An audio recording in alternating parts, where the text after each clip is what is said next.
আমরা নববর্ষ, এই ইংরেজি নববর্ষ এখন শুরু হয়ে গেছে। ও তাই তো রে, আরে বারে 25 সালের 1 তারিখ রে। আমরা তাহাজ্জুদের নামাজ দিয়ে এই নতুন বর্ষকে বরণ করে নিব ইনশাআল্লাহ। অতীতের যে বর্ষ চলে গেল 24 সাল, আমরা তওবা করব। আল্লাহ যা করার দরকার ছিল তা হয়নি, কিন্তু মহান একটা নিয়ামত পাচ্ছি, হাসিনা পলাছে, আমরা স্বাধীন হয়েছি। তোর এখন কথা ঠিক না? এটা হলো 24 সালের আল্লাহর নিয়ামত। 25 সালে আমরা আর একটা নিয়ামত চাই, হাসিনা ফ্যাসিস্ট পলাই গেছে, আল্লাহর কোরআনের বাংলাদেশ যেন হয়। তাহাজ্জুদের নামাজ পড়বো, আর আজকে ফজরের নামাজ জামাতে আদায় করব ইনশাআল্লাহ। কারা কারা ফজর নামাজ পড়বেন না দেখে হাত তোলেন তো। না যারা পড়বেন না, এই শোনেন, আজকে কিন্তু বছরের শুরু ভাই রে। আজকে যদি খালি ফজরটা পড়বার পারেন, আল্লাহ সারা বছরের জন্য আল্লাহ আপনাকে নামাজের মধ্যে নাম লিখে নেবে। সুবহানাল্লাহ বলেন। আমরা নতুন বর্ষ এইভাবে পালন করব, কোনো গান না, বাজনা না, ঢোক ঢাক না। কথাটা বুঝলেন না? আমরা মুসলমানের বাচ্চা, মুসলমানের সন্তান, আল্লাহর শুকরিয়া আদায় করে আমরা নতুন বর্ষকে উদযাপন করতে চাই। আল্লাহ যেন তৌফিক দেয়, জোরে কন আমিন। আপনারা বলেন যে তওবা করার সুযোগ আছে না নাই? এতদিন যারা আওয়ামী লীগ করেছে, এখন দেখতেছে সব বড় বড় নেতা পলে গেছে, চামচাগুলা খেলা হাউমাউ করতেছে। আমি তাদেরকে বলি, তোমরা যদি বুঝতে পারো আওয়ামী লীগ দল করা ভুল হয়ে গেছে, তাহলে এখন তওবা করো। তওবা করে ভালো একটা দলে ভর্তি হওয়ার সুযোগ আছে না নাই? আছে না নাই? যে লোকটা মাগরিবের নামাজ পড়েনি, এশার নামাজ পড়েনি, ওই ওয়াক্ত নামাজ না পড়ে আওয়াজ শুনতেছে, আপনারা কি জানেন যারা নামাজ পড়ে নাই তাদের রেজাল্ট কি? রাসূল বলেছে লা সলাতা লা ঈমানা, যার নামাজ নাই তার ঈমান নাই।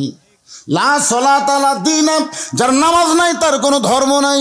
বাইনাল আবদ ওয়াল কুফরি তরকুস সালাত, বান্দা কাফের মধ্যে পৃথক করার জিনিসটার নামই হলো নামাজ।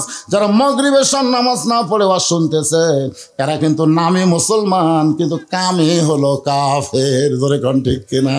কিন্তু এই মুহূর্তে যদি তারা নিয়ত করে, এই মুহূর্তে যদি তারা মনে মনে নিয়ত করে, আল্লাহ ফজরের নামাজ থেকে আর বাকি নামাজ বাদ দিব না, আল্লাহ বলে বান্দারে নিয়ত করার সঙ্গে সঙ্গে তোর তওবা হয়ে গেল, আমি আল্লাহ তওবা কবুল করে যত নামাজ না পড়ার পাপ হয়েছে আমি সব পাপকে মাফ করে দিলাম। এখন বলেন, ভুল করে যদি আমরা মাপ চাই, মাপ পাওয়ার সুযোগ আছে না নাই? রাখাল বলে পথিক, চাওয়ার ব্যাপারে যখন ভুল স্বীকার করেছো তুমি তওবা করো। উমর ফারুক বলে, রাখাল ঠিক আছে আমি তওবা করতেছি। রাখাল বলে, তুমি মূর্খ মানুষ, তুমি তওবা কেমনে করবা? বরং আমি তওবা করাই, তুমি আমার সঙ্গে তওবা পড়ো। উমর ফারুক বলে, রাখাল আমি মূর্খ, এই কথা তোমাকে কে কইল? রাখাল কয়, আমি বুঝি না, চাওয়ার ব্যাপারে যে সতর্ক হয় না সে হলো সবচাইতে বড় মূর্খ। ডক্টর কামাল যতই সংবিধান লেখুক, 18 সালে সিলেটের শাহজালাল মাজারে আর জ্ঞাতি গোষ্ঠী নিয়ে গেছিল, আপনারা জানেন? এদের শিক্ষিত মানুষ জানবে। বাবার দরবারে বলছে, বাবা এবার আমরা ভোটর দাঁড়াচ্ছি। ভোটর দাঁড়াচ্ছ কার কাছে?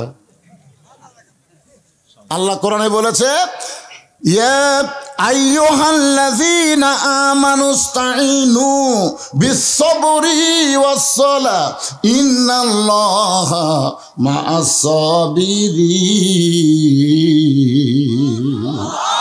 চাওয়া লাগবে কার কাছে? কিসের মাধ্যমে? নামাজের মাধ্যমে, ধৈর্যের মাধ্যমে আল্লাহর কাছে সাহায্য চাইতে হবে। আল্লাহ বাদ দিয়ে যখন মাজারে যায়, সে যত বড়ই ডক্টর কামাল হোক, সে হলো সবচাইতে বড় মূর্খ। রাখাল বলে, চাওয়ার ব্যাপারে তুমি সতর্ক না, তুমি হলো মূর্খ। আমি তওবা পড়াই, তুমি আমার সঙ্গে তওবা পড়ো। এবার রাখাল হযরত উমরকে তওবা পড়াচ্ছেন। যারা মাগরিব এশার নামাজ পড়েন নাই, এশার নামাজ যারা পড়েছেন ঠিক মতো, আমরা হয়তো পড়তে পারি নাই, তওবা করলে কোনো অসুবিধা। তাহলে সবাই আমার সঙ্গে তওবা পড়ুন। আস্তাগফিরুল্লাহ, সকলে পড়ে, যুবকেরা সবাই পড়ো। আস্তাগফিরুল্লাহ রব্বি মিন কুল্লি জামবি ওয়া তুবু ইলাইহি। উমর ফারুক তওবা করার পরে বলতেছে, ও রাখাল ভাই, আল্লাহর রাস্তে উটের 1 পেয়ালা দুধ দাও। সঙ্গে সঙ্গে রাখাল মুচকি মুচকি হাসে। উমর ফারুক বলে, রাখাল হাসার কারণ কি? বলে, তওবা করার পরে তুমি আবার মুনাফিকি করলে। যেই কইছে মুনাফিকি, বুঝলেন? উমর ফারুকের চেহারা রক্তের মতো লাল হয়ে গেছে। এই রাখাল, আমার মধ্যে মুনাফিকের কি দেখলে? রাখাল কয়ে এত গরম হোস করে তুই? রাখাল কি জানে এটা? কে জানে? তাই তুই এত গরম হোস কেন? তুই চিন্তা করে দেখ, লিমা তাকুলু মা লা তাফালুন, তোর মুখের সাথে মনের মিল নাই।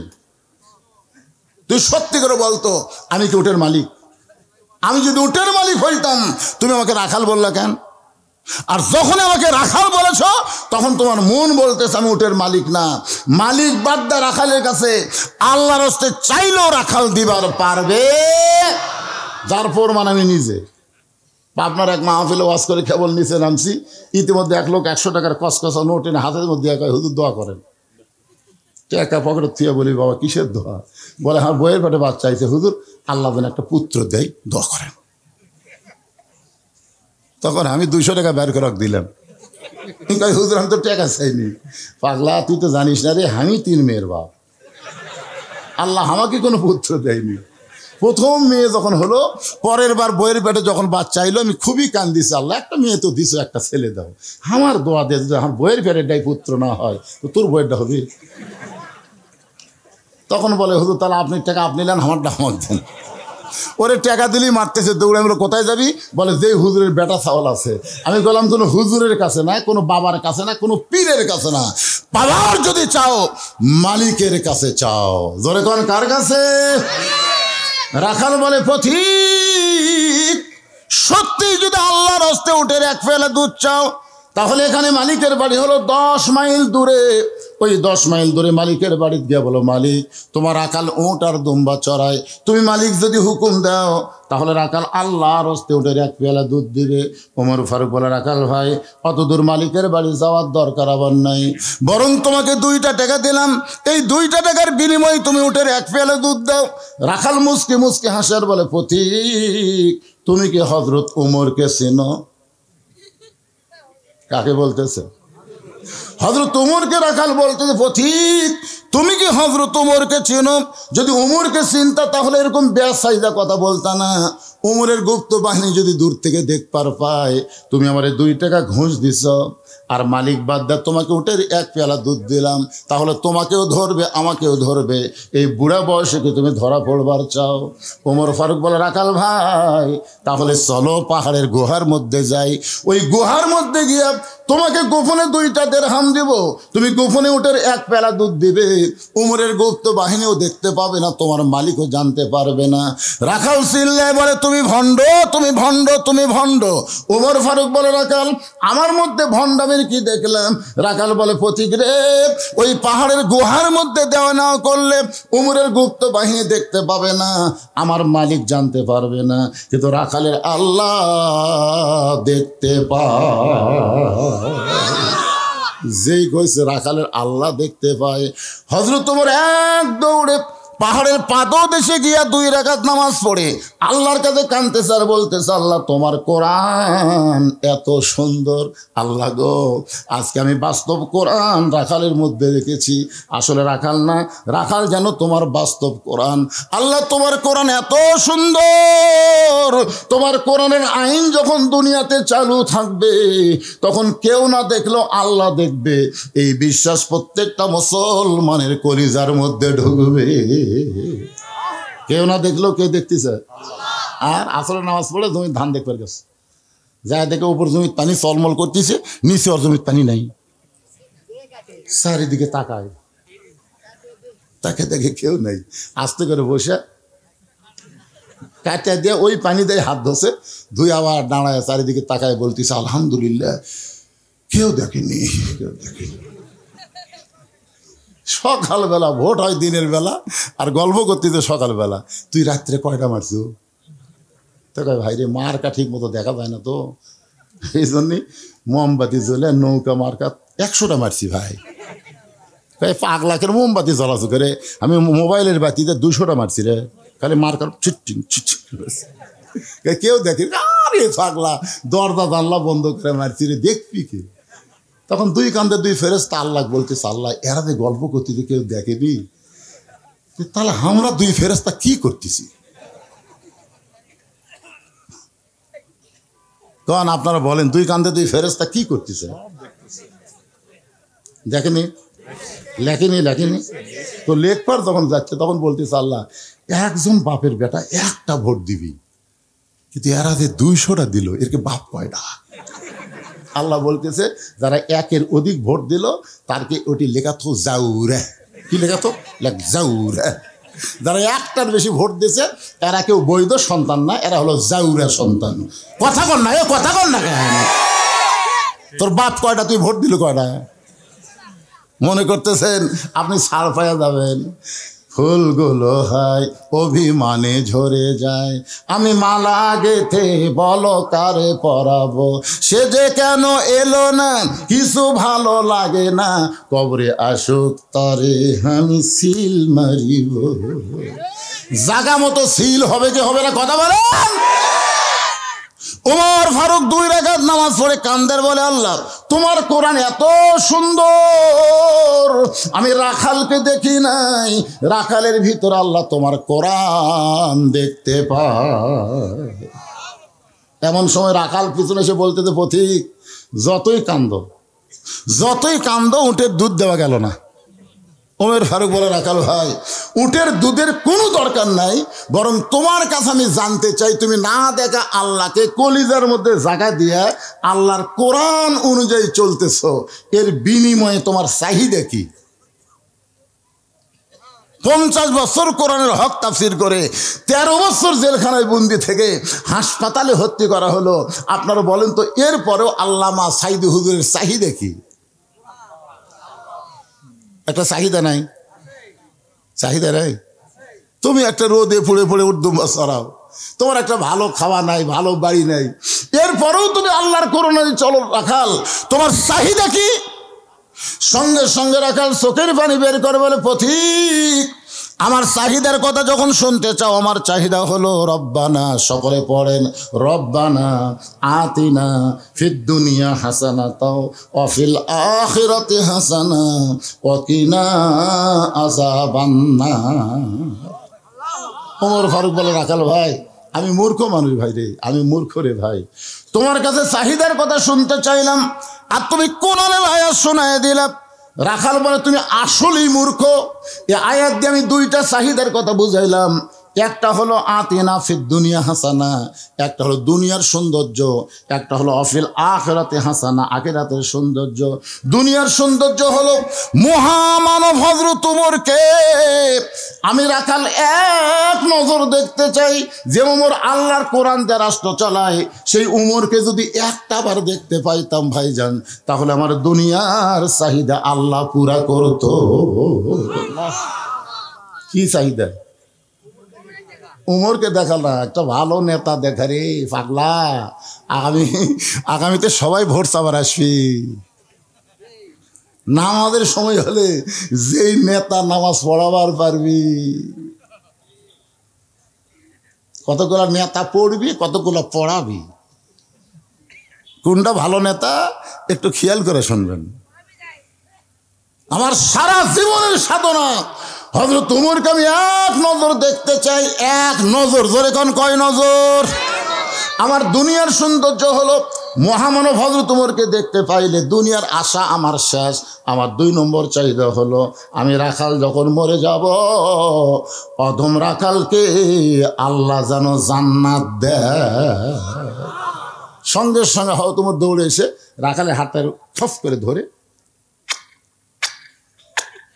3 বার চুমা খাস। রাখাল কয় পাগলা নাকি? আমার ঘামা হাতে তুমি 3 বার চুমা খাওয়ার কারণ? ওমর ফারুক বলে রাখাল ভাই তোমার 2 নম্বর চাহিদা আল্লাহ পুরা করছে, মরার সাথে সাথেই আল্লাহ তোমাকে জান্নাত দিয়ে দিবে। আপনারা সুবহানাল্লাহ করলেন, কিন্তু রাখাল সুবহানাল্লাহ কয় না।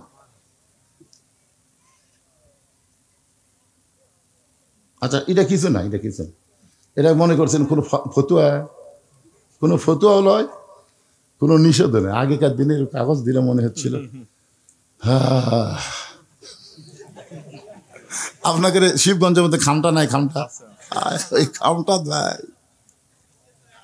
আরে শিবগঞ্জই তো, কি চোখ আর পি চোখ, উপজেলা শিবগঞ্জ না। আগে ওয়াজ করবার গেলে চারিদিকে আগে তাকে ওয়াজ করা লাগতো। বাড়ির থেকে বউ বলে দিত, পুলিশের গাড়ি, র্যাবের গাড়ি, এগুলো যদি থাকে, আর হাসিনার যদি ক্যাডার থাকে যারা আল্লাহ রাসূলের চাইতে হাসিনাকে বেশি ভালোবাসে, এইরকম কিছু বেজন্মাইছিল না? তখন বেজন্মা, এই শালা বেজন্মরা আল্লাহ রাসূল ছিল না, খালি হাসিনা। এইরকম ক্যাডার যদি থাকে তাহলে তেল তেলা বাস করবেন, তেল তেলা, ধরা যান না পড়েন। আমাদের একটা বক্তার বউ আজরাইল ধরবি এ কথা মনেই নেই, খালি পুলিশ ধরার চিন্তা নিয়ে ব্যস্ত। আরে এই স্লিপ দিতে মনে করছেন সেই স্লিপ? এখন আপনাকে শিবগঞ্জ থানার কোনো ওসি আসুক না, কত বড় বাপের বেটা,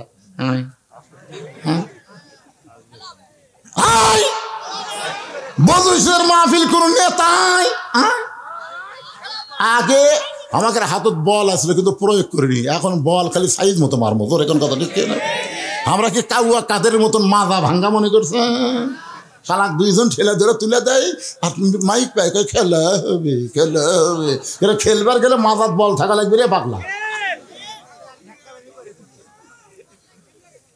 আল্লাহর বান্দার একটু মনোযোগ দিয়ে শুনবেন। ওমর ফারুক বলে, রাখাল তোমার 2 নম্বর চাহিদা আল্লাহ পুরা করছে, মরার সঙ্গে সঙ্গে আল্লাহ তোমাকে জান্নাত দিবে।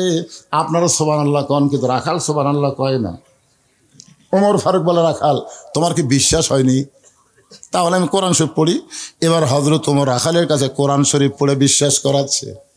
ইন্নাল্লাযীনা ক্বালু ربنا الله ثم استقاموا تتنزل عليهم الملائكة ألا تخافوا ولا تحزنوا وأبشروا بالجنة التي كنتم توعدون।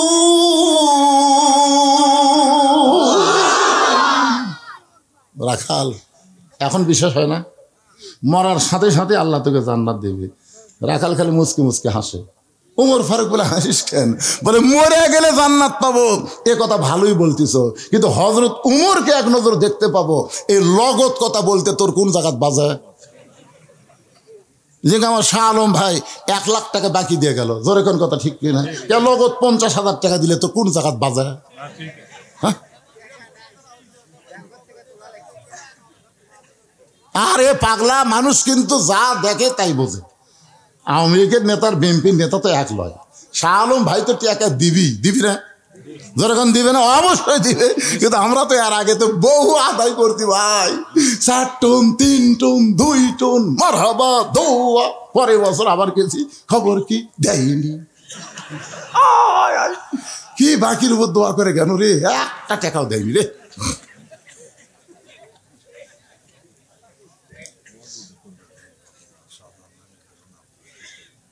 সবই জানে।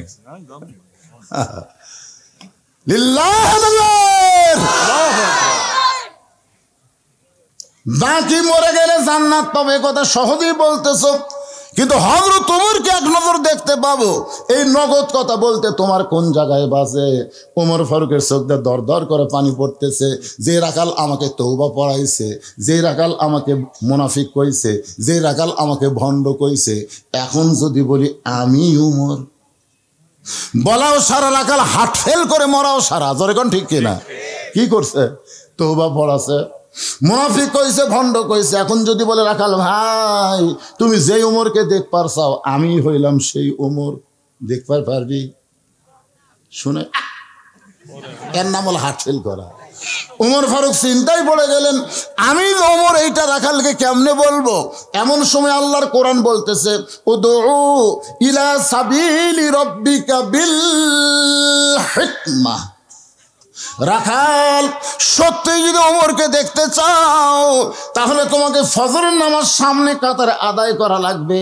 ফজরের নামাজ যদি সামনে কাতারে আদায় করো, মেহরাবের মধ্যে যেই মানুষটাকে ইমামতি করতে দেখবে, সেই মানুষটি হলেন হযরত ওমর। তার মানে কি বুঝলেন? আল্লাহর কোরআন দিয়ে যখন রাষ্ট্র চলবে, তখন এমপিকে শুধু সংসদের মধ্যে ভাষণ দিলে হবে না, জুম্মাতেও খুতবা দেওয়া লাগবে। ধরে কোন ঠিক না? কেবল খুতবা দেওয়ার জন্য ওমর ফারুক দাঁড়াছে, মাঝখান থেকে একজন খাড়া হচ্ছে। ওমর ফারুক বললেন এজলেস। না না, কি হয়েছে তোমার? বলে আমার কোনো খাটো পাঞ্জাবি দিয়ে আপনি লম্বা জুব্বা পরে খুতবা দিবেন? যতক্ষণ পর্যন্ত আপনার লম্বা জুব্বা কোথায় পেলেন এটা না বলবেন, ততক্ষণ আপনার খুতবা আমরা শুনবো না। বাংলাদেশের মতন ৯৬টা দেশের খলিফা তখন হযরত ওমর, এ পুচকে একটা দেশের প্রধানমন্ত্রী না, অর্ধ পৃথিবীর খলিফার জুব্বা লম্বা, খুতবা বন্ধ করে দিচ্ছে। ওমর মুচকে মুচকে হাসতেছে আর বলতেছে আল্লাহ আল্লাহ, যতদিন পর্যন্ত মুসল্লি লোকমা দেবে ততদিন পর্যন্ত নেতারা খারাপ হওয়ার কোনো সুযোগ পাবি না। ধরে কোন কথা ঠিক কিনা?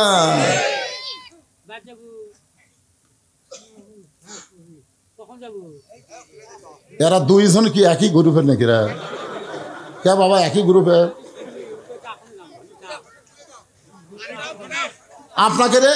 আপনাকে যে বয়স, আপনার পেনশন পাচ্ছেন বাজান, আপনার যদি নামাজ না পড়েন, রোজা না করেন, ওয়াজ না শোনেন, তারপরে জান্নাতে যাবেন জানেন? একটা বুড়াকে আল্লাহ জান্নাত দিবেন, একটা বুড়াকে দিবেন। এরকে জুয়ান বানে আল্লাহ জান্নাত দিবে। যৌবন বয়সে যে আল্লাহর ইবাদত করছে ওই ইবাদতের কারণে এরা জান্নাত পায়। বুড়া মানুষ কানে শোনে না, এই কষ্টের মধ্যে ল্যাপ তোষক বাদ দিয়ে এই সামনে বসতে খালি ডিস্টার্ব করতে যায়। যে কয়টা মুরব্বী আছে, একটা মুরব্বীর দরকার নাই। আজকের ওয়াজ হলো যুবকদের ওয়াজ। জোরে কোন কথা ঠিক না? কোরআনের সৈনিক হওয়া লাগবে যুবকদেরকে। কারণ ভারত যখন বাংলাদেশকে আক্রমণ করবে, এই বুড়ারা সব ঘরের মধ্যে লুকাবে, আর আমরা যুবকেরা নেংটি করে 3 পাহাতা লাঠি দিয়ে বাড়ি মারবো, খুর দিয়ে চামড়া কাটা পল্টা দেবো। ধরে কোন কথা ঠিক কিনা? এরকম লাঠি দিয়ে বাড়ি মারা ফালামো, খুর দিয়ে কাটবো, পল্টা দেবো। সুন্নতে খাতনা হবি, ভগবান বাদ দিবি, আল্লাহ আল্লাহ জিকির করবি। ধরে কোন কথা ঠিক কিনা? সেই যুবকদের নিয়ে আমি ওয়াজ করতেছি। এ বুড়া থোড়া ভাঙা চোরের কোনো দরকার আছে?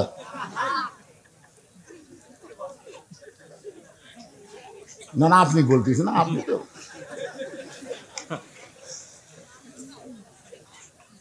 লিল্লাহে ওমর ফারুক রাখালকে বলে, রাখাল সত্যি যদি ওমরকে দেখতে চাও তাহলে ফজরের নামাজ সামনে কাতার আদায় করো। সামনে কাতারে যদি নামাজ পড়ো দেখতে পাবো মেহরাবের মধ্যে যেই মানুষটা ইমামতি করতেছে ওই মানুষটি হলেন হযরত ওমর। রাখাল ছোট বাচ্চার মতন কান্দে। এতক্ষণ কিন্তু রাখাল কান্দে নাই, খালি হাসছে। এতক্ষণ রাখাল কি করছে? এবার কান্না শুরু করছে। ওমর ফারুক বলে, রাখাল কান্দার কারণ কি? রাখাল বলতেছে, আমি বারান্দাত নামাজ পড়ি, আমি মসজিদের ভিতরে ঢোকার সাহস পাই না। ওমর ফারুক বললেন, কেন ভাই মসজিদের মধ্যে কেন ঢোকো না? বলে, মসজিদের মধ্যে দামি দামি সাহাবি, ওই দামি দামি সাহাবের মধ্যে আমি সাধারণ রাখাল কেমনে যাই? ওমর ফারুক বললেন, রাখাল মসজিদের মধ্যে দামি দামি আর তুমি কম দামি, এই কথা তোমারে কে বুঝাইলো? আল্লাহর আইন হলো ইন্না আকরামাকুম ইনদাল্লাহি আতকাকুম। ওই ব্যক্তি সবচাইতে দামি হয় যার কলিজার ভিতরে আল্লাহর বেশি ভয়। আপনারা কি মনে করতেছেন আমি চেয়ারে বসে ওয়াজ করতেছি আমি দামি? এটা কখনোই দামি নিরূপণ করবেন। আল্লাহর কাছে দামি হলো যার তাকওয়া বেশি, সে আল্লাহর কাছে দামি বেশি। জোরে কান সুবহানাল্লাহ। ওমরকে যদি দেখতে চাও তাহলে ফজরের নামাজ সামনে কাতার আদায় করা লাগবে। রাখাল বলতেছে, প্রতীক ভাই তাহলে এশার নামাজ পড়ার পরে আজকে আর আমি বাড়ির যাব না। ওমর ফারুক বলেন, কেন? বলে, এশা পড়ে যদি বাড়ির যাই আর ফজর যদি সামনে কাতারে না পাই। ওমর বলে, রাখাল 5 ওয়াক্ত নামাজের মধ্যে 3 ওয়াক্ত তাড়াতাড়ি, আসর, মাগরিব, এশা, এই 3 ওয়াক্ত তাড়াতাড়ি শেষ হয়, কিন্তু 2 ওয়াক্ত লম্বা কেন? এশা থেকে ফজর, ফজর থেকে জোহর, এই 2 ওয়াক্ত লম্বা কেন? তুমি কি বলতে পারো? রাখাল বলতেছে, আমি তো জানি না। ওমর ফারুক বলেন, তাহলে শোনো, ফজর থেকে জোহর আল্লাহ লম্বা সময় দিছে, ওই সময়ের মধ্যে তুমি আলু চাষ করবা, ওই সময়ের মধ্যে তুমি আলুর ওষুধ দিবা, ওই সময়ের মধ্যে তুমি আলুর বাগুড় বানবা, ওই সময়ের মধ্যে তুমি চাকরি বাকরি করবা, ওই সময়ের মধ্যে খেতে খামারে কাজ কাম করবা, ওই সময় কুলি মজুরি করবা। ওই লম্বা সময়ের মধ্যে কাজ করতে গিয়া তোমার দেহের যে ক্ষয় হবে এশা থেকে ফজর লম্বা সময় তুমি যদি ঘুম পারো, ওই দেহের ক্ষয়টা আল্লাহ ঘুমের মধ্যে পুরা করে দিবে। তো তাহলে এশা থেকে ফজর যদি তুমি ধরবার চাও, আর এই লম্বা সময় যদি ঘুম ধরে, তুমি কি করবা? রাখাল বলতে যে ঘুম যদি ধরেই তো মসজিদের মধ্যে ঘুমায় যাব। যেই বলছে মসজিদের মধ্যে ঘুমাবো, উমর ফারুকের চেহারা রক্তের মতো লাল হয়ে গেছে। এই রাখাল, এই মসজিদের মধ্যে ঘুম পড়ার দলিল দেয়। তুই যে মসজিদে ঘুমাবো তার একটা দলিল থাকা লাগবে না? লাগবে না? সবাই জোহরের নাচ পড়া চলে গেছে, ওরা 3 জন 4 ফ্যান দিয়ে গল্প করতেছে। 1-8 ঘন্টা হয় গল্প ছাড়ে না একেবারে। গত বছর তো আলুর ভালোই দাম আসলো রে, এবার আলু যত মানুষ লাগালো, এবার মনে হয় আলুর দাম হবে না। এই তুই সার কট্টি দিছিস, ওষুধ খেমড়ে দিছিস, এই গল্প করতেছে 1 ঘন্টা। কয় ঘন্টা? ফ্যান ঘুরতেছে 4টা, গল্প করে 3টা। ফেরেস্তা বলতেছে আল্লাহ সবাই চলে গেল, এরা 3 জনকে ফ্যান ঘুরাইতেছে আর গল্প করতেছে 1 ঘন্টা ধরে, কি রেজাল্ট কি?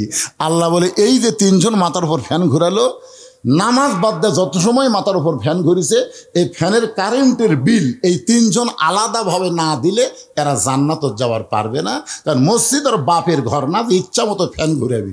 জোরে কোন কথা কন না কেন? বরং আজানের গুরুত্ব দিও। 5 ওয়াক্ত নামাজের মধ্যে সবচাইতে গুরুত্বপূর্ণ আজান কোনটা? সবাই জোরে বলেন কোনটা? ফজরের। জোরে বলেন কোনটা? ফজরের আজানের মধ্যে কিন্তু একই শব্দ 2 বার বেশি কয়।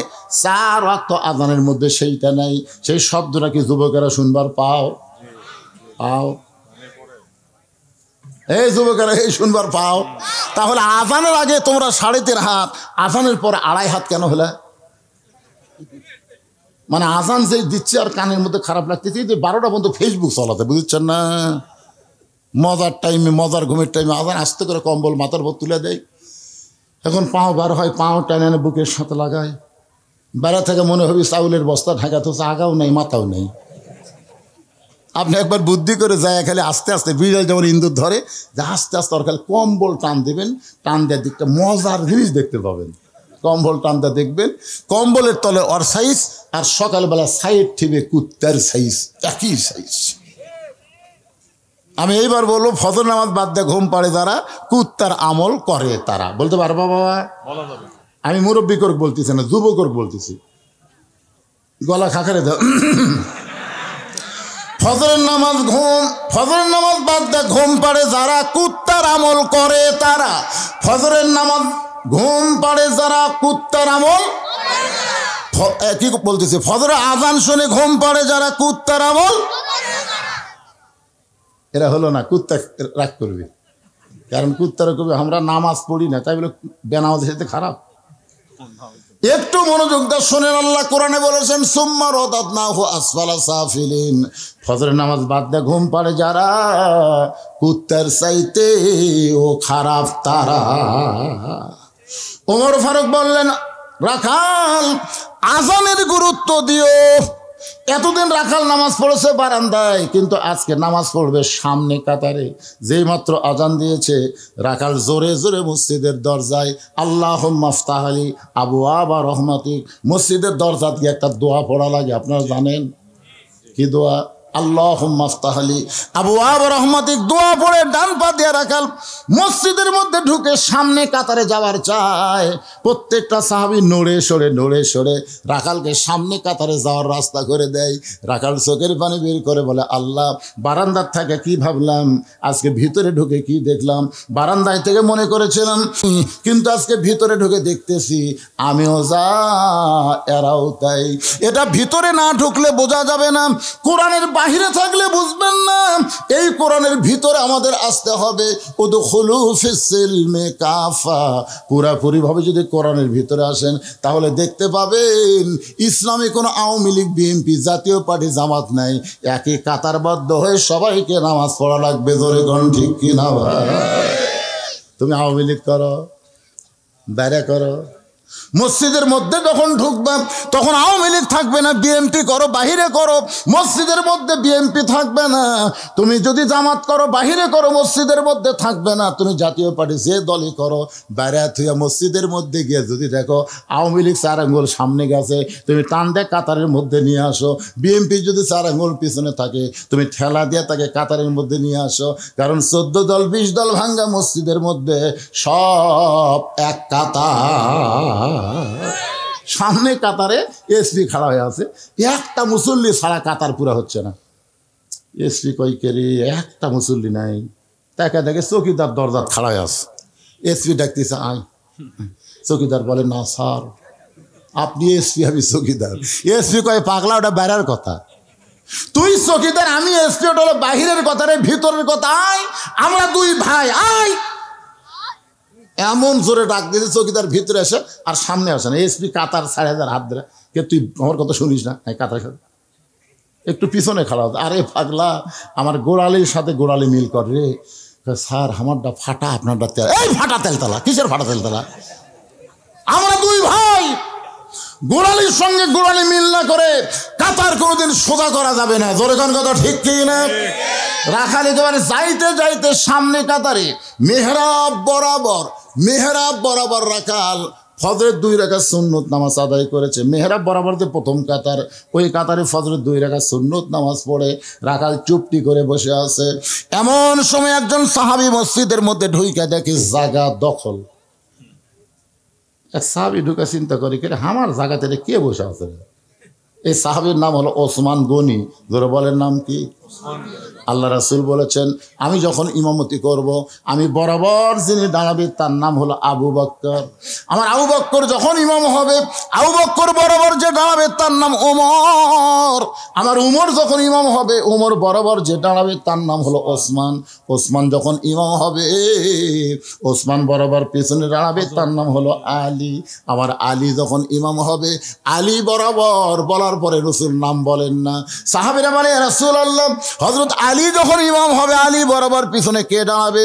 রাসূল বললেন মা ইয়ান্তিকু আনিল হাওয়া ইন হুয়া ইল্লা ওয়াহয়ুন ইউহা। আমি নবী বলতে পারি না, আল্লাহ যতক্ষণ আমাকে না বলায় এই আলী পর্যন্তই হলো খোলাফায়ে রাশিদিন। কে রে তোরকে 2 জন কি ধরল রে? এরা সিজার করা নাকি রে? এ বাড়ির যে ঘুম আসো যাও।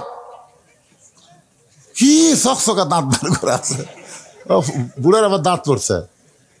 বেশি দুষ্টামি করলে দাঁত কিন্তু উঠবি না, উনকে বুড়াই থাকা লাগবে না। দোয়া করে দেবো তাড়াতাড়ি দাঁত ওঠে। সুবহানাল্লাহ, জোরে করে সুবহানাল্লাহ। এত ছোট বাচ্চারা সামনে হাসতেছে পারে, চোখের মধ্যে ঘুম নাই, রাত প্রায় 11:30 বাজে গেছে। একটু মনোযোগ দিয়ে শুনতে হবে। ওসমান গনি দেখে আমার জায়গায় কে বসে আছে?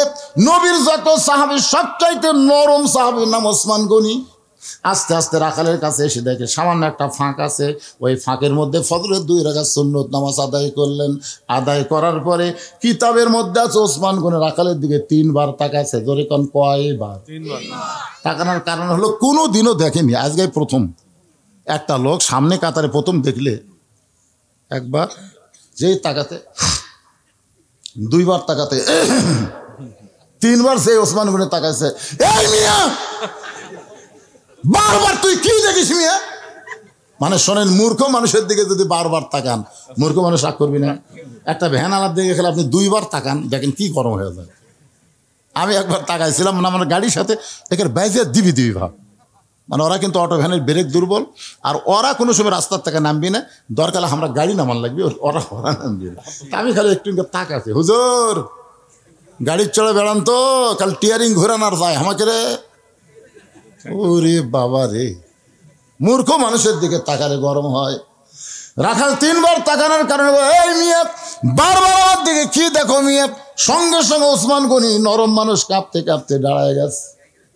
ওসমান গনি বলে ভাইজান আমি তো কিছুই বলিনি ভাই, খালি বারবার 3 বার তাকাইছি, তুমি এত গরম হইলা, তোমার পরিচয়? বলে আমার পরিচয় হলো আমি একজন রাখাল, আমি একজন রাখাল, যেই বলেছে আমি একজন রাখাল, সঙ্গে সঙ্গে ওসমান গনি মুচকি মুচকি হাসতেছে। মুচকি মুচকি হাসার কারণ হলো রাখাল যারা হবে তাদের ভাষা নরম হলে চলবে না, রাখালের ভাষা গরম হওয়া লাগবে। বাবা গরু, বাবা গরু, ওদিকে যাস না বাবা, আবাদ আছে। এভাবে বাবা বাবা করলে গরু কথা শুনবে। আর যদি বলে এই গরু, আরে এক ধাপ যদি সামনে বাড়ে, এই মানুষের চাইতে গরু কিন্তু বেশি শোনে। এখন আপনারা বলেন রাখালি করবার গেলে মাঝে মধ্যে ভাষা গরম হওয়ার দরকার আছে না নাই? আল্লাহ রাসূল বলেছেন প্রত্যেকটা অভিভাবককে আল্লাহ রাখালের দায়িত্ব দিয়ে দুনিয়াতে প্রেরণ করেছে। এখন হয়তো আপনারা চিন্তা করবেন, হুজুর আমার তো গরু ছাগল কিছুই নাই, আমি কার রাখালি করব? আপনি চোখ বন্ধ করে দেখেন, আছে, একটু চোখ বন্ধ করে দেখেন, আপনার বাড়িতে 42 বছরের একটা গাভী আছে, আপনার বাড়িতে 22 বছরের একটা আড়ে আছে, আপনার বাড়িতে 15 বছরের একটা বকনা আছে। 42 বছরের গাভী হলো আপনার বউ। আপনি সামনে কাতারে নামাজ পড়েন, নামাজ পড়ার পরে আপনি যখন জোহরের নামাজ পড়ে বাড়িতে আসলেন, বাড়িতে আসার পরে আপনার বউ আপনার সামনে খাবার দিচ্ছে, 3-4 তরকারি পাক করে আপনার সামনে খাবার দিচ্ছে, আপনি দোয়া পড়তেছেন, আল্লাহুম্মা বারিক লানা ফিমা রাযাকতানা ওয়া কিনা আযাবান নার। আল্লাহ কয় যতই দোয়া পড়া খাতি জাহান্নামত যাবি। কি করা লাগবে? দেখো তুমি যে আমার সামনে খাবার দিলে, তুমি যোহর নামাজ পড়ছা, বউ যদি কয় আমি এখনো গোসলই করিনি, তখন আপনার কি রাখালি করা লাগবে? যা গোসল কর, নামাজ পড়, তারপরে আমাকে খাবার দে। তুই বেনামাজি হয়ে পাক করে আমারে খাবার দিবি, আমার নামাজের একটা নূর থাকবে না। আর গোসল কর, নামাজ পড়, তারপরে খাবার দে। তুই কি মনে করছিস রে? তুই নামাজ না পড়ে আমাকে খাবার দিবি আর আমি দোয়া দরুদ পড়ে খামো, সে মরদ আমি না, যা। বউ কই ওরে বাবা রে, ইনা জাতের মরদ রে। গোসল করে নামাজ পড়ে যখন স্বামী দেয়, স্বামী স্ত্রী দুইজন বসে দোয়া পড়তে তার খাচ্ছে। ফেরেশতাকে আল্লাহ খবর কি বলে, স্বামী স্ত্রী দুটাই জান্নাতি। সুবহানাল্লাহ। আপনি ফজর নামাজ পড়বার যাচ্ছেন, আপনি এত শীতের মধ্যে ফজর পড়বার যাচ্ছেন, আপনার আড়িয়া কি করতেছে 22 বছরে?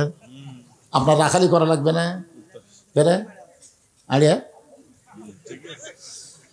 রাত 3টা পর্যন্ত ওই আর্জেন্টিনার খেলা দেখছে, মেসি কিভাবে গোল করে, কিভাবে বল মারে, সব কথার খেয়াল আছে। জোরে কোন কথা ঠিক কিনা? আর আজান দেওয়ার সাথে সাথে আপনার ছেলে আর চেতন নেই। আপনি জানেন না কুয়ান ফুজা কুমা হালিকুম নারা, জাহান্নামের আগুন থেকে বাঁচতে গেলে বাবা একলা বাঁচলে হবে না, আহাল পরিবার নিয়ে বাঁচা লাগবে। জোরে কোন কথা ঠিক কিনা?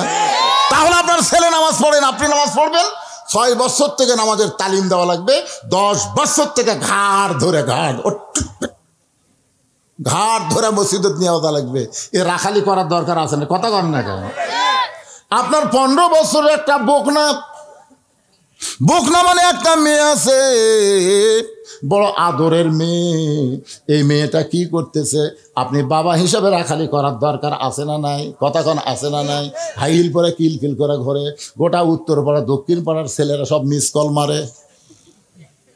এখন আপনি বাবা হিসাবে চিন্তা করেন তো, আপনার মেয়েকে আপনি পরিমণি করবেন না ফাতেমা বানাবেন? এ জোরে কন, যারা বিয়ে করেনি তারা কয় ফাতেমা। এ তুই বিয়ে করছো, তুই তো ফাতেমা, ফাতেমার কি বুঝিস তুই?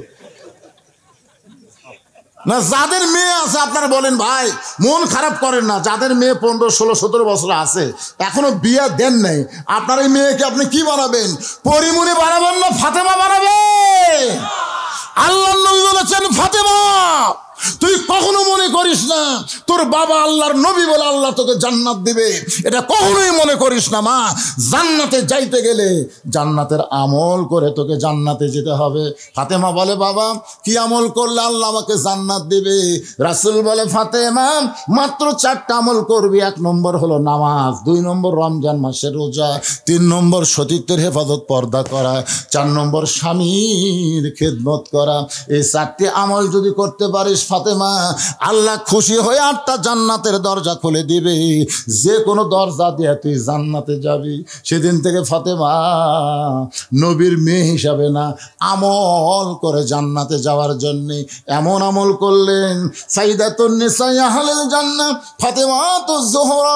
এই ডিগ্রি যখন আল্লাহ নবীর কাছে শুনাইলেন, নবী দৌড়ে এসে ফাতেমাকে বললেন, ফাতেমা রে, আল্লাহ তোমাকে একটা ডিগ্রি দিয়েছে।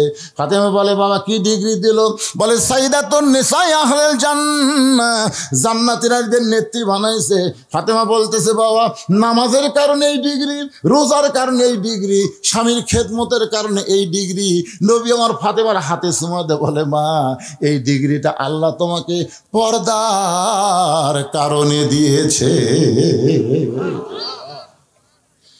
ও মায়েরা, যারা পর্দার অঞ্চলে বসে আছেন, মা একটু মনোযোগ দিয়ে শুনবেন। গভীর রাত্রে ফাতেমা স্বামীকে বুকের মধ্যে নিয়ে কাঁদতেছে আর বলে, স্বামী গো, আপনি কি জানেন আজকে গভীর রাত্রে ফাতেমার মৃত্যু হবে? যেই বলেছে গভীর রাত্রে ফাতেমার মৃত্যু হবে, গাছের গোড়া কাটলে গাছটা যেমন ঠাস করে পড়ে যায়, হযরত আলী তেমনি পড়ে গেলেন ঘরের মাঝায়। মা ফাতেমার স্বামীর কপালে চুম্বন দেয়া বলে, স্বামী গো, এমন করে আপনি কাঁদবেন না, কারণ আসলে যাইতে হবে। এই দুনিয়া থাকার জায়গা না, এই দুনিয়াতে আমরা কেউ থাকতে পারবো না। যত বাড়ি করেন, যত বিল্ডিং করেন, যত কিছুই করেন, আমাদের সবাইকে কিন্তু যাইতে হবে। এই জন্য আমি যখন বলবো আসলে, আপনারা বলবেন যাইতে হবে। বলতে পারবেন না হয়ে যান, আসলে যাইতে হবে। 3 তালা যে বানাচ্ছেন, 4 তালা ঘাড় কাজ করে দেখতেছি। কি দেখতেছেন? 5 তালার ভিত দিছি হুজুর, 3 তালা হচ্ছে, রড বার করে থুছি, আর 2টা তালা হলি আমার আর কোনো টেনশন নেই। 2 কান্দের ফেরেশতা বলে, পাগলা 5 তালা 5 তালা বকিস না রে, তোর বাড়ি হলো নিচ তালা, 1 তালা না, নিচ তালা। তাহলে আমরা যারা এখানে বসে আছি, আমাদের বাড়ি কোথায়? এই নিচ তালাকে আপনারা কি নামে ডাকেন? কিন্তু যেদিন ডাক পড়িবে কবর মাঝে যাইতে, জোগাড় কিছু করছো বন্ধু তার মাঝে বিছাইতে। ডানে কবর বামে কবর, ডানে কবর বামে কবর, নিচে কবর আছে যে, উপর দিকে চাইয়া দেখো বাঁশের ছাউনি দিছে কে। ওসমান গনি বলে, ভাইজান, ও বড় ভাইজান, আপনাকে কোনোদিন সামনে কাতারে দেখিনি ভাই, আজকে প্রথম দেখতেছি, এই কারণে 3 বার তাকাইছি। রাখাল বলতেছে, আমাকে দেখবে কেমনে? আমি বারান্দাত নামাজ পড়ি। আজকে সামনে কাতারে আইছি শুধুমাত্র দেখার জন্যে। আজকে দেখা হয়ে গেলে আর কোনোদিন আমি সামনে আসবো না। ওসমান গনি বলে, ভাইজান আজকে আপনি দেখতে পাবেন, তার গ্যারান্টি কি? রাখাল বলে, আমার চোখের পাওয়ার ঠিক আছে, আমার চোখ ঠিক আছে, দেখতে পাবো। ওসমান গনি বলে, ভাইজান আজকে কয়েক বছর হলে সামনে কাতারে নামাজ পড়ি, এখন পর্যন্ত দেখতে পাইলাম না। রাখাল বলে, মনে হয় তোমার চোখের দোষ আছে, সামনে কাতারে নামাজ পড়ো, কয়েক বছর দেখতে পাও না কেন? আজকে তুমি আমার হাত ধরো। ওসমান গনিকে একটা রাখাল বলতেছে, তুমি আমার হাত ধরো, আমি নিজেও দেখবো এবং তোমাকেও দেখায় দেব। ওসমান গনি রাখালের হাতটা ধরে আল্লাহর কোরআন মনে মনে পড়তেছে, ইয়া আইয়ুহাল্লাযীনা আমানুত্তাকুল্লাহা ওয়া কুনু মা'আস সাদিকিন। আল্লাহ বলেছে, ইমানদারেরা, আল্লাহর ভয় যদি কলিজার মধ্যে রাখতে চাও তাহলে সত্যবাদীদের সাথে হও। রাখাল ওসমান গনিকে সত্যবাদী বিশ্বাস করে হাতটা ধরে বসে আছে। কিছুক্ষণ পরে যখন জামাতের সময় হয়েছে, তখন মুয়াজ্জিন আকামত দেওয়া শুরু করেছে। যেই মাত্র আকামত শুরু করেছে, এমন সময় হযরত ওমর মেহরাবের মধ্যে ঢুকছে। দরজা দিয়ে না, দরজা নিয়ে না। যখন কোরআন দিয়ে রাষ্ট্র চলবে, প্রত্যেকটা মেহরাবের সাথে একটা ছোট্ট দরজা থাকবে, ওই পারে নেতার রেস্টরুম থাকবে। যে আকামত শুরু হবে তখন ইমাম সাহেব মেহরাবের মধ্যে ঢুকবে। যে আকামত শুরু করছে, ইমাম সাহেব হযরত তোমার মেহরাবের মধ্যে ঢুকছে, সঙ্গে সঙ্গে রাখাল খালি ওসমান গনি কিন্তু হাত ধরে আছে।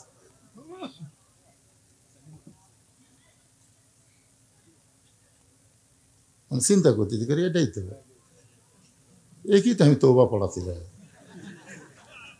এটা কি তো আমি মুনাফিক করছি রে, একই তো ভণ্ড গোলাম রে। কেরে উমরক দেখতে এসে এই জায়গাতেই কেরে মনে মনে এই কথা চিন্তা করতেছে।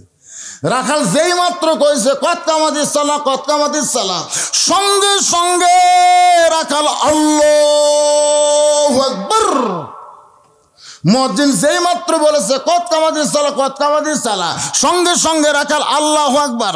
ওসমান গনি হাতটা ছাড়া দিয়ে বলতেছে ভাইজান, ইমাম সাহেব যখন ভুল করে তখন মানুষ লোকমা দেয়, আল্লাহু আকবার বলে, এখন পর্যন্ত আকামতি শেষ হয় নাই আর তুমি আল্লাহু আকবার লোকমা দিলে। রাখাল বলতেছে এই জন্যই তো তুই কানা, এই জন্যই কয়েক বছর সামনে কাতারে নামাজ পড়িস, এখন পর্যন্ত দেখবার পাস না। পাগল রে, আমি কি জন্য লোকমা দিলাম তুই কি জানিস না? এমন সময় দ্বিতীয় কাতার থেকে একজন সাহাবী দৌড়ে এসে রাখালের হাতটা হ্যাঁচকা দিয়ে ধরে বলে, পাগল রে, তোর সামনে দেখার পরই আমার সন্দেহ হয়েছে, এতক্ষণ যে মানুষটা তোর হাত ধরেছিল বলতে পারিস এই মহামানবটাকে? যেই মানুষটাকে তুই কানা কানা বলে তিরস্কার করলি, এই মহামানবটাকে তুই কি বলতে পারিস? রাখাল বলতেছে আমি বারান্দাত নামাজ পড়ি, আমি ভিতরের কাউকে চিনি না, আমি বারান্দাত নামাজ পড়ি, আমি ভিতরের কাউকে চিনি না। সাহাবী বলে কান্দার বলে, ভাই রে, যাকে তুই কানা কানা বলে তিরস্কার করলি ও হলো আল্লাহ নবীর ডবল জামাই ওসমান গনি। রাখাল ছোট বাচ্চার মতন ছটফট করে। এই জন্যই বারান্দাত নামাজ পড়ি, এই জন্যই মসজিদের ভিতরে ঢোকার সাহস পাই না। মসজিদের ভিতরের সাহাবীদের আমি কেমনে চিনব? কিন্তু এই পথিক আমার সর্বনাশ করছে। আমার দিকে খেয়াল করে শোনেন, রাখাল এভাবে আঙ্গুল তুলে ওমর ফারুককে দেখায় বলতেছে ওই পথিক আমার সর্বনাশ করছে। ওই পথিক আমারে কইছে সামনে কাতারে যদি নামাজ পড়ো তাহলে হযরত ওমরকে তুমি দেখতে পাওয়া। আমার সারা জীবনের সাধনা শুধু একটা বার হযরত ওমরকে দেখতে চাই। আজকে হযরত ওমরকে দেখতে এসে ওই মেহরাবের মধ্যে পথিককে যদি দেখবার পাই তাহলে তোমরাই বলো লোকমা দেওয়া ছাড়া তো আমার উপায় নাই। আমি আল্লাহু আকবার লোকমা দিয়া ওই পথিককে মেহরাব থেকে সরাবো। ওই জায়গায় হযরত উমরকে আমি এক নজর দেখতে চাই। হাজার হাজার সাহাবীরা কান্দে। সমস্ত সাহাবীরা যখন কান্দে, রাখাল চিল্লা বলে বারান্দায় নামাজ পড়া ভালো, ভিতরে কেন কান্দা কান্দি শুরু হয়ে গেল? ওসমান গনি বলে, রাখাল ভাই, ভিতরে কান্দার কারণ হলো তুমি যারে পথিক পথিক বলতেছো তিনি হলেন হযরত ওমর। গাছের গোড়া কাটলে গাছটা যেমন ঠাস করে পড়ে যায়, রাখাল তেমনি পড়ে কাটা মুরগির মতন ছটফট করে আর পাগলের মতন বলে, আমির আল মুমিনিন, আমি আপনাকে তওবা পড়াইছি, আমি আপনাকে মুনাফিক কইছি, আমি আপনাকে ভণ্ড কইছি, এত কথা বলেছি গো আমির আদম রাখালকে, আপনি কিছুই বলেননি। সাথে সাথে হাজার হাজার সাহাবী, এই কে রে, এই মেহরাবের মধ্যে কে রে, কারে তওবা পড়াইছে, কারে মুনাফিক কইছে, কারে ভণ্ড কইছে? যে ওমর রাস্তাতে গেলে শয়তান 40 দিন যায় না, আর তার সামনে কি বকওয়াজ করতেছে? কারে তওবা পড়াছে, কারে মুনাফিক কইছে, কারে ভণ্ড কইছে? সমস্ত সাহাবী যখন চিল্লা চিল্লি, এমন সময় ওমর ফারুক বললেন, আতিউল্লাহ ওয়া আতিউর রাসূল ওয়া উলিল আমরি মিনকুম। এই লোকটা আমাকে তওবা পড়াইছে, আমাকে মুনাফিক বলেছে, আমাকে ভণ্ড বলেছে, তোমরা কি আর বিচার চাও? সমস্ত সাহাবী দুই হাত তুলে বলতেছে, অবশ্যই বিচার চাই। আপনি হলেন আমাদের আমির, আর আপনার তওবা পড়াবি, আপনার মুনাফিক, আপনার ভণ্ড, এত বড় কথা তাও মসজিদের মেহরাবের মধ্যে বলবে? অবশ্যই বিচার চাই। ওমর ফারুক বললেন, আজকে বিচার মানুষের আইন দিয়ে হবে না, আজকে বিচার হবে আল্লাহর আইন দিয়ে। সমস্ত সাহাবীরা আল্লাহর কোরআনের বিচার দেখবে। ওমর ফারুক বললেন, এই মুহূর্তে যদি আমি বিচার শুরু করি তাহলে ফজরের নামাজ আমাদের সময় চলে যাবে, এই জন্য আগে আমরা নামাজ পড়ব, তারপরে এর বিচার আমরা আল্লাহর কোরআন দিয়ে করব। কোরআন দিয়ে কারা কারা আল্লাহর বিচার দেখবেন? সমস্ত সাহাবীরা বললেন, আমরা দেখতে চাই। আমার সামনে যারা বসে আছেন আপনারা কি দেখবেন ভাই? এতদিন তো বহু অবিচার দেখলেন, আজকে একটা বিচার দেখেন, আল্লাহর কোরআনের বিচার কেমন, কারা কারা দেখবেন? তুই হাত তুলে আমার আল্লাহকে একটু দেখান। এ কে হাত তোলেনি দেখেন তো, কে হাত তোলেনি? লিল্লাহে তাকবীর, হাত নামান। মাশাআল্লাহ, আজকে আল্লাহর কোরআনের বিচার কেমন হয় নিজের চোখে আমরা দেখে এখান থেকে বাড়ি যাবো ইনশাআল্লাহ। আমার কলজা ভরে গেছে। এখন এইভাবে পানি পড়লো কিভাবে? হায় হায় রে, খালি চট চট করে আইছে রে। না থাকার সরার দরকার নেই। আল্লাহ যার গায়ে লিওর পড়লো, যার গায়ে পানি পড়লো, আল্লাহ যদি বলে ওই শরীরের জন্য আমি জাহান্নামের আগুন হারাম করে দিলাম। কারণ এটা তো কোরআনের মাহফিল, জান্নাতের বাগান, ঠিক কিনা বলেন? আমার গাঁত পড়তেছে, আপনাকে গাঁত তো পড়তেছে ভাই। কলজা আমার ভরে গেছে রে। এতক্ষণ একটা লম্বা আলোচনা করলাম, ওটা নাই বসে না, দুই একজন গেছে, আমি দরজা দিয়ে খেয়াল করছি যে গেল, কি একবারে গেল নাকি? না, তারপর দিকে আবার ঘুর ঘুর করে ঘুরে আসছে। না না, ওরা যাচ্ছে, একটু বুঝেছেন না, কেউ পেশা করে যাচ্ছে, কেউ আবার একটু টান। শীতের দিন, বুঝতে পারছেন না? শীতের দিন কিন্তু বিয়ের একটা মজাই আলাদা, তাই বলে আপনাদের আবার কান্না। সবাই আল্লাহর আইনের বিচার দেখবেন। হজরের নামাজ পড়তে হজরত উমরের পড়াইতে মাত্র 5 থেকে 10 মিনিট সময় লাগবে। এই 10টা মিনিট পরে আল্লাহর কোরআন দিয়ে বিচার চাক্ষুষ আজকে আপনারা দেখে যান আল্লাহর কোরআন কারে কয়। এই 10 মিনিটের মধ্যে আমি একটু আপনাদের জন্য মাদ্রাসার জন্য একটু ব্যাগ পাঠাবো, মাদ্রাসার জন্য একটু দান আদায় করব। এই মাদ্রাসায় বাপ মা মারা গেছে, আপনাদের বাপ মা যাদের মারা গেছে, এই নবীর এতিম মাদ্রাসায় কোরআন শরীফ একটা দান করবেন। বাপ মা রোহের মাগফিরাতে একটা কোরআন শরীফ দান করবেন। এক কোরআন শরীফ মাত্র 500 টাকা। আপনি 500 টাকা দিবেন, একটা কোরআন দানের সওয়াব আল্লাহ আপনার বাপ মার কবরে দিবে। আর যারা 500 টাকা দিবেন না, আপনার কাছে ব্যাগ যাবে, রুমাল যাবে। এই যে মাদ্রাসার ছাত্ররা কোথায় বাবা, রেডি আছো? হ্যাঁ যাও, ব্যাগ নিয়ে যাও। এই তো মাশাল্লাহ মাশাল্লাহ। আল্লাহ তোমার একজন বান্দা বাপ মা মারা গেছে, 2 জনে। আরে বাপ মা 2 জনই কবরে গেছে, বাপ মার রোহের মাগফিরাতে আল্লাহ তোমার নবীর এতিম মাদ্রাসায় কোরআন শরীফ বাবদ 500 টাকা দান করেছে। আল্লাহ এই কোরআন দানের ওসিলায় বাপ মার কবরকে জান্নাতের টুকরা বানায় দেন, জোরে কান আমিন। এতগুলো মানুষের মধ্যে মাত্র 100টা কোরআন শরীফ আমি চাই। খালি 500 টাকা দিবেন, বাপ মার কবর আল্লাহ জান্নাত বানায় দিবে। পৃথিবীর শ্রেষ্ঠ দান নবীর মাদ্রাসায় একটা কোরআন। কত আছে? মাশাআল্লাহ। আল্লাহ তোমার আরেকজন বান্দা কোরআন শরীফ বাবদ 500 টাকা দান করেছে। আল্লাহ আল্লাহ কোরআন সবচাইতে বড় দান, আল্লাহ কবুল করে নেন। বাপ মা যদি কবরে যায়, এই দানের উসিলায় কবরকে জান্নাতের টুকরা বানান। আর একটা কোরআন শরীফ বাবদ 500 টাকা পাওয়া গেছে, আল্লাহ কবুল করেন।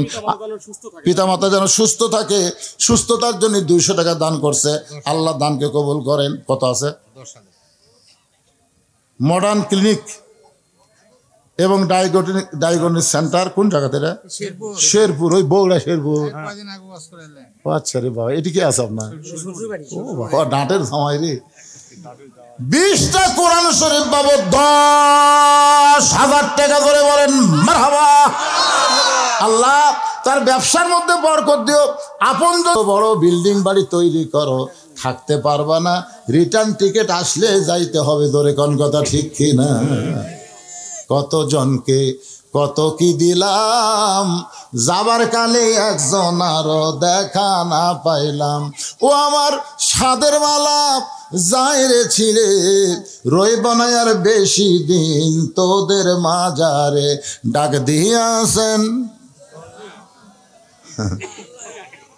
ডাক দিয়াছেন আল্লাহ আমারে, কোন দয়াল বাদ দেন, ডাক দিয়াছেন আল্লাহ আমারে, রইব না আর বেশি দিন তোদের মাজারে।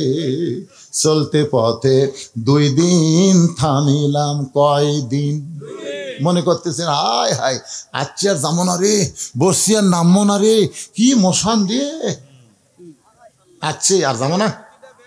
কি কোন যাবেন না? কথা কোন যাবেন না?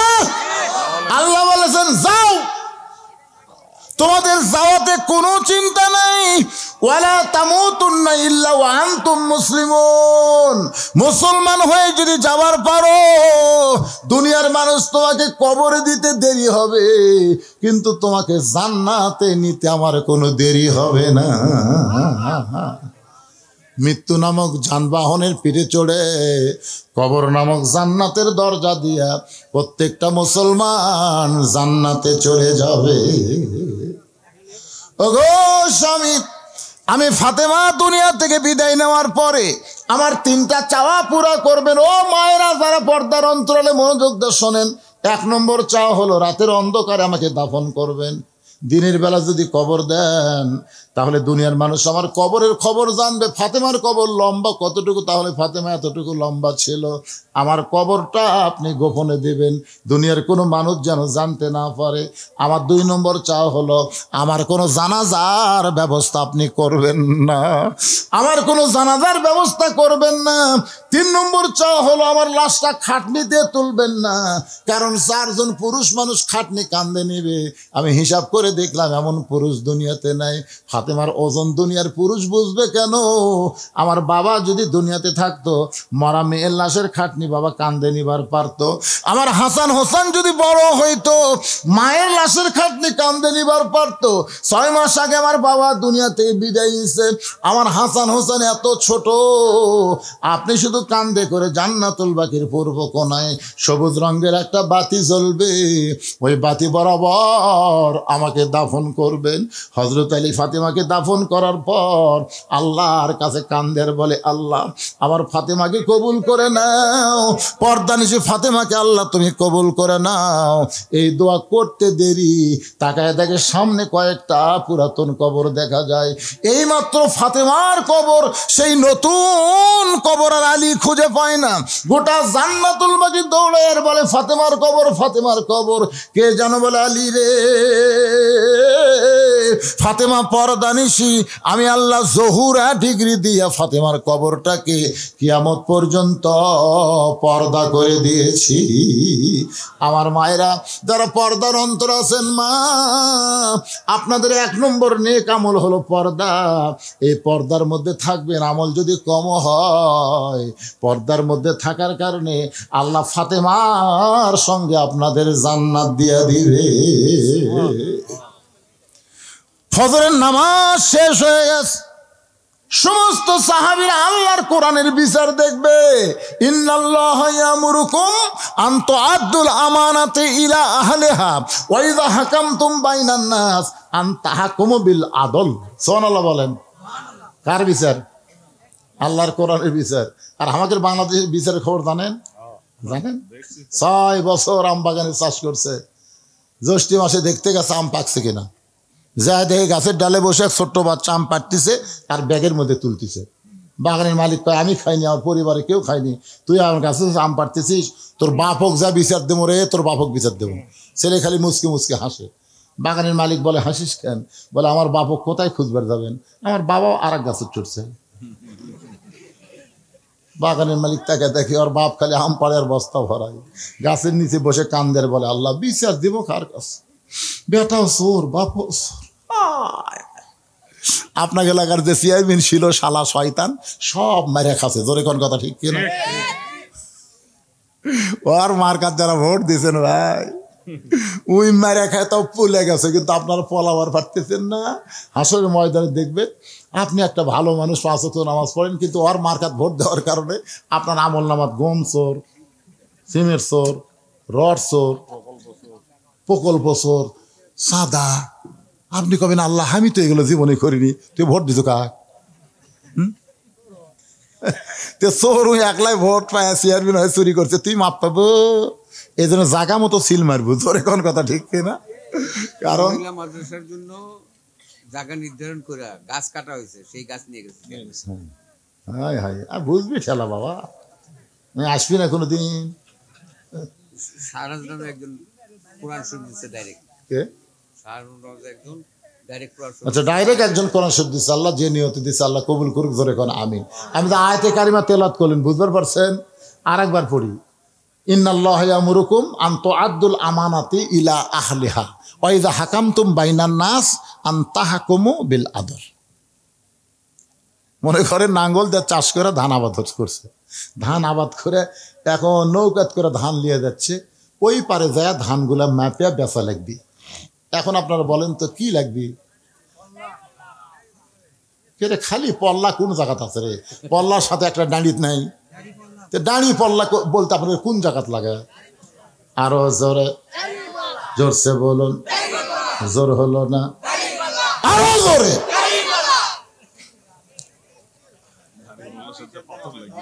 ওয়াল ওয়াজনা বিল কিসতি ওয়ালা তুখসিরুল মিজান। আমার ভাই আবার একটা গ্যাটিস মারতেছে, পাথর লাগবে, পাথর। আর নাহলে স্কেল মিটার লাগবে। আল্লাহর বান্দার একটু মনোযোগ দিয়ে শোনেন। নামাজ শেষ হয়ে গেল, প্রত্যেকটা সাহাবীরা তাকায় আছে রাখালের বিচার হযরত ওমর কেমনে করে। সবাই তাকায় দেখে ওমর ফারুক সামনে কাতার থেকে রাখালকে এক টানে তুলে বুকের মধ্যে নিয়ে কপালে একটা চুমা খায়। সব সাহাবী বলে আমির আল মুমিনিন, বিচারের নামে আপনি এটা কি করলেন? যে আপনাকে তওবা পড়াইছে, যে আপনাকে মুনাফিক কইছে, যে আপনাকে ভণ্ড কইছে, তারে বিচার না করে বুকের মধ্যে নিয়ে কপালে চুমা দিলেন। ওমর ফারুক কান্দার বলে সাহাবীরা রে, রাখালের এত কথা হজম করার পিছনে একটাই মাত্র কারণ, আমি রাখালকে দেখি নাই, রাখালের ভিতর আমার আল্লাহর কোরআন দেখতে পাই। শুধু আল্লাহর কোরআন দেখার জন্যে আমি এত কিছু হজম করেছি। আজকে আপনারা কি বুঝলেন? লিয়াবলুয়াকুম আইয়ুকুম আহসানু আমালান ওয়া হুয়াল আজিজুল গফুর।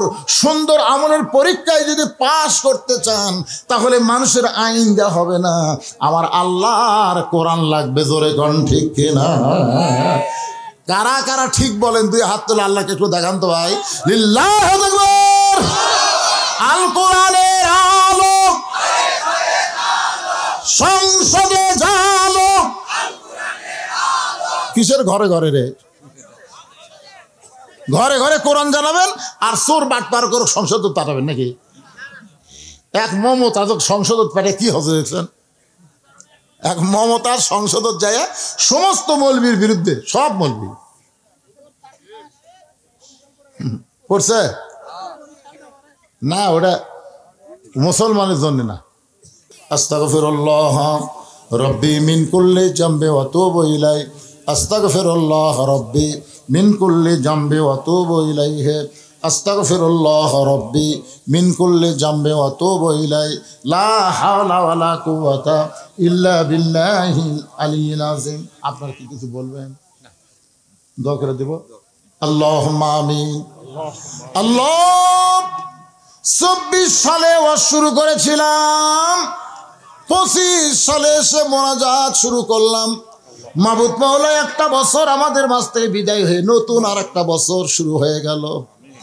আল্লাহ তোমার বান্দারা বান্দিরা আরামের বাড়ি ঘুমকে বাদ দিয়া কত কষ্ট করে এই জান্নাতের বাগানে বসে বসে কোরআন হাদিসের আলোচনা শোনার পরে আমি গুনাহগারের সঙ্গে রহমতের দরজায় ফকির হয়ে দোকানা হাত তুলেছি। আল্লাহ মেহেরবানি করে আজকের মাহফিল আমাদের সকলের হেদায়েতের জন্য, নাজাতের জন্য, জান্নাতের জন্য কবুল করো। এই মাহফিলের শুরু থেকে শেষ পর্যন্ত যত আলোচনা হয়েছে আল্লাহ, এর মধ্যে যদি ত্রুটি হয়, ভুল হয়, মাফ করে দিও। এর জাহাদিয়া মঞ্জুর করো সোনার মদিনায় নবী পাকের রওজা মোবারকে আল্লাহ কবুল করো। তামাম আম্বিয়াই কেরাম, আসহাবে কেরাম, তাবিনী কেরাম, তাবা তাবিনী কেরাম, তামাম পৃথিবীর মাটির নিচে যত মুমিন মুমিনাত আল্লাহ কবরে গেছে সকলের কবরকে জান্নাতের টুকরা বানাও। আমরা যারা হাত তুলেছি আমাদের জনম দুঃখনী মা মা যাদের কবরে গেছে আল্লাহ, ছোট্ট একটা শব্দ হলো মা, এ নামের মধ্যে কি মধু আছে, যাদের মা নাই তারাই বুঝতেছে। এই দরদের মা যাদের কবরে গেছে আল্লাহ, মায়ের কবর জান্নাতের টুকরা বানায় দাও। বাবার বাড়ি ঘর সবই আছে, আমি সহ আমরা যারা বাবা হারে এতিম হয়ে গেছি আল্লাহ মেহেরবানি করে বাবার কবরটাকে জান্নাতের টুকরা বানায় দাও। আল্লাহ আমাদের দাদা দাদি নানা নানি আত্মীয় স্বজন শ্বশুর শাশুড়ি যাদের কবরে গেছে আল্লাহ কবরবাসীদের মাফ করে দাও। আল্লাহ এই বিয়ারহাট আশরাফুল উলুম হাফেজ মাদ্রাসাকে কিয়ামত পর্যন্ত আল্লাহ তুমি কবুল করো। এই মাদ্রাসার জায়গা জমি মাদ্রাসা তৈরি করতে যারা এখনো যারা আছে আর যারা অন্ধকার কবরে চলে গেছে আল্লাহ, আল্লাহ যারা মাদ্রাসার হিতাকাঙ্ক্ষী হয়ে কবরে চলে গেছে তাদের কবরকে জান্নাতের টুকরা বানাও। এখনো যারা জীবিত আছে মাদ্রাসা উসিলায় তাদেরকে পুরাপুরি নবীর উম্মত হিসাবে কবুল করে নাও আল্লাহ। মাদ্রাসার ম্যানেজিং কমিটির সভাপতি, মাদ্রাসার সহসভাপতি, মাদ্রাসার সেক্রেটারি, মাদ্রাসার কেশিয়ার, মাদ্রাসার সদস্য, মাদ্রাসার মুহতামি, মাদ্রাসার তালবে ইলম, মাদ্রাসার ওস্তাদ যার মাথায় পাগড়ি দেওয়া হলো আল্লাহ সকলকে তুমি কবুল করো আল্লাহ। এই মাদ্রাসাকে মহব্বত করে নগদে বাকিতে যারা দান করেছে আল্লাহ সব দানগুলোকে জান্নাতের বিনিময় হিসাবে কবুল করে নাও আল্লাহ। আল্লাহ আমার মা বোনেরা পর্দার অন্তরালে বসে বসে আর শুনেছে, আবিদা সালেহা পদ্দান সে কবুল করে, মা ফাতেমার চরিত্র দান করে দাও। আমাদের মধ্যে আমরা যারা অসুস্থ আছি আল্লাহ সুস্থতার নিয়ামত দান করো। 24 সালের 5 আগস্টে আমাদের বাংলাদেশ আবার দ্বিতীয়বার স্বাধীন হয়েছে। এই স্বাধীনতার জন্য 2000-এর বেশি ছাত্র জনতা জীবন দিয়েছে আল্লাহ, তাদের সকলকে শাহাদত হিসাবে কবুল করে দাও আল্লাহ। যারা হাসপাতালে আছে অসুস্থ অবস্থায় পঙ্গু হয়ে আল্লাহ তাদের সকলের প্রতি খাস রহমত নাজিল করো আল্লাহ। 25 সাল পড়ে গেল আল্লাহ, কি করলাম 24 সালে আমরা জানি না আল্লাহ।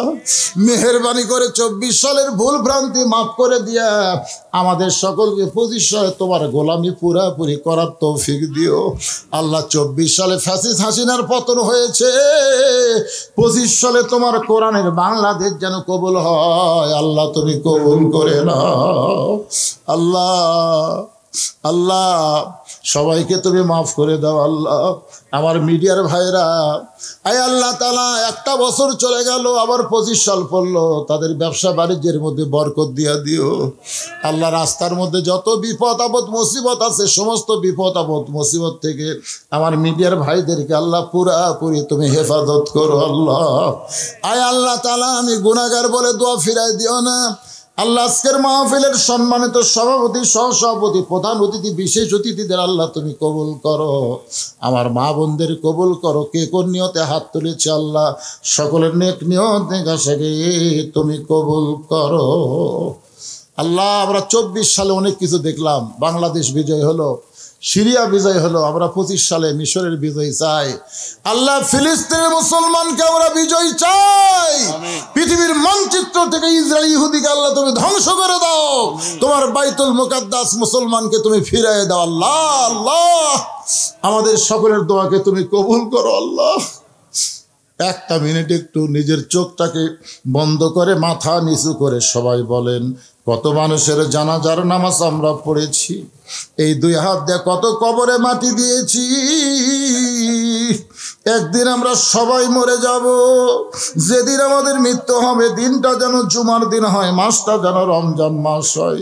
ইমানের সাথে ইজ্জতের সাথে এই দুনিয়া থেকে বিদায় নেওয়ার সময় আমাদের জবানে তুমি জারি করে দিও লা ইলাহা ইল্লাল্লাহু মুহাম্মাদুর রাসূলুল্লাহ সাল্লাল্লাহু আলাইহি সাল্লাম। আসসালামু আলাইকুম ওয়া রাহমাতুল্লাহি ওয়া বারাকাতুহু।